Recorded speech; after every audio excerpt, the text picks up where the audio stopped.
votre bouillotte a une date de péremption et si vous l'ignorez, vous êtes en danger.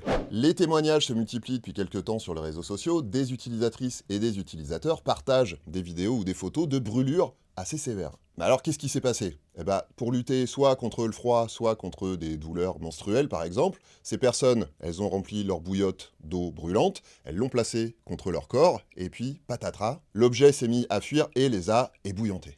Aucun souci de manipulation, pas de bouchon mal vissé ou quoi, le problème vient d'une méconnaissance assez répandue, une bouillotte, ça n'est pas éternel. Généralement, elles sont fabriquées en caoutchouc ou en PVC, qui sont des matériaux résistants, mais qui finissent toujours par s'abîmer. L'enveloppe des bouillottes, elle va finir par se craqueler, voire par se fissurer, ou exploser si elle est trop remplie, et si l'eau qui est à l'intérieur est vraiment très chaude, eh ben ça peut virer au drame. Alors, qu'est-ce qu'on peut faire pour éviter d'en arriver là? La première chose, c'est de changer sa bouillotte avant qu'elle devienne dangereuse. Les durées d'utilisation, ça varie selon le matériau, mais globalement, il y a un consensus autour de 2 ans maximum. Mais comment on sait quel âge a sa bouillotte? Eh ben, il faut chercher la petite fleur. Oui, normalement, il doit y en avoir une quelque part sur votre bouillotte qui porte 12 pétales, un pour chaque mois, rempli de petits points pour les semaines, avec au centre un nombre qui lui correspond à l'année. Donc s'il y a 11 pétales remplis de petits points et au milieu le nombre 23, c'est que votre bouillotte, elle a été fabriquée en novembre 2023 et que vous auriez dû la changer il y a un mois.